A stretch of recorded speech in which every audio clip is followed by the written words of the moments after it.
transferts là qui sont à l'embase, donc tu vois qu'ils sont vraiment tout petits. Donc l'idée c'est de faire comme ça au final, c'est de copier sur cela. Donc là c'est un origine DR, donc c'est le même diamètre mais sauf qu'il y a 2 ports supplémentaires dans le cylindre. Et l'échappement il est plus large, largement plus large. Tu vois j'ai un échappement qui est aussi préparé sur mon moteur, donc c'est pour ça que je vais mettre en conséquence un peu plus d'embase. Regarde la taille, il n'y a quasiment rien qui peut passer. Enfin, il y a quand même quelque chose, mais c'est très très limité. Tu vois, je compare les deux. Donc, je prends du rebord, tac, j'arrive ici, à 12,6. Donc là, ça correspond à, tu vois, ce qui manque. Donc là, je vais faire pareil. Il n'est pas incliné de la même façon. Par contre, la pente, elle est à peu près pareille, j'ai vu. La toute petite en base, ça mériterait d'être majoré. Donc c'est ce que j'ai fait.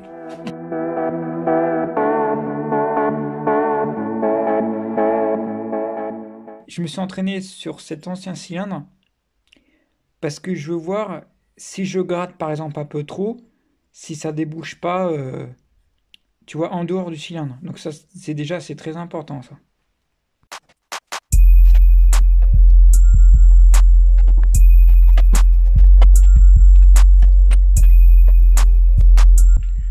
Bon alors tu vois j'ai fait un peu le ménage.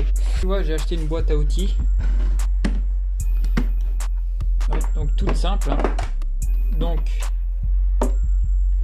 l'idée c'est de venir mettre tous les tournevis dedans, tout simplement. Donc là tu vois là j'en ai plusieurs. J'ai acheté aussi un set de tournevis. Donc voilà les petits tournevis une fois installés, pour plus à les avoir accrochés si tu veux, comme là-bas.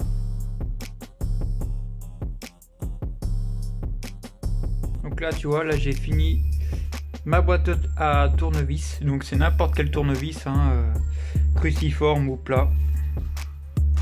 Là tu vois, hop.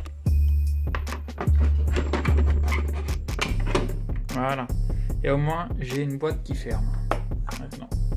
Alors tu vois j'ai commencé le rangement, donc j'ai mis des petits embouts électriques pour faire des réparations. Donc là comme tu as vu j'ai une boîte de goupilles, ça c'est bien pour les motos. Donc tu vois j'ai réfléchi et finalement j'ai mis les vis que j'avais sur mon tableau pour faire un peu de place. Donc là du coup je vais continuer avec je sais pas, je vais voir et puis je vous reprends juste après.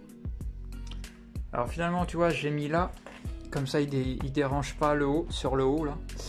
D'ailleurs celui-là je vais le virer aussi parce qu'il sert à rien. Ah je sais pas si tu as vu ce gros chantier mais là va falloir tout ranger. Donc là c'est tout ce que je jette ici. Donc il y a du carton, enfin il y a plein de choses à jeter à la poubelle. Donc là c'est aller-retour à la déchetterie. Et voilà. Et tout ce qui est là c'est pour préparer le moteur. Après je vais passer un coup de rangement ici là, puis dès que j'ai fini bah, je vous reprends et puis voilà. Bon alors tu vois j'étais content de te montrer mon petit nettoyage de mon bureau, mais tu vois comme tout mécanicien, dès que tu commences à bricoler quelque chose, et bah tout de suite ton plan, ton établi il est tout de suite encombré. Donc regarde je te montre ça encore une fois.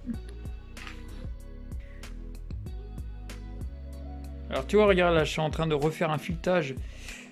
Je suis en train de bosser sur mon carbu là, qui est juste là. Et tu vois, j'ai dû ressortir toute la panoplie. Et évidemment, tout est de nouveau encombré.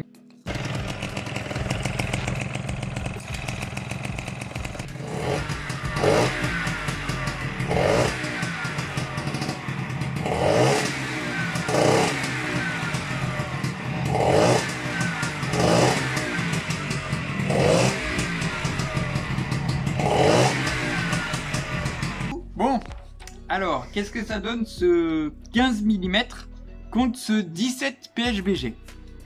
Bah regarde, donc déjà là, tu peux apercevoir que le 15 mm, donc j'ai marqué ici en rouge, en accélération et en couple, donc en reprise et tout ce que tu veux, il est supérieur au 17 mm. Pourquoi, tu vas me dire?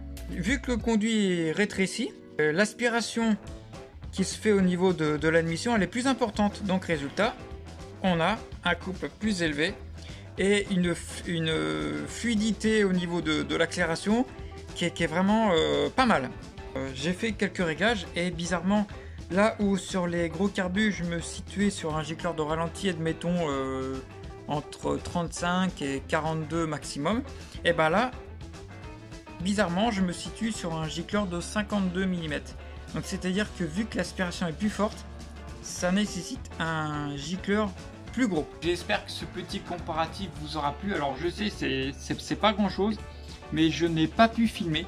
Et je n'ai pas pu filmer sur route. La prochaine vidéo, ce sera sur la préparation de mon moteur, plus en profondeur. Donc là, vous aurez tous les tests. Il y aura également des tests sur route. Et ben là, on sera tout bon. Donc à la prochaine vidéo, les gars.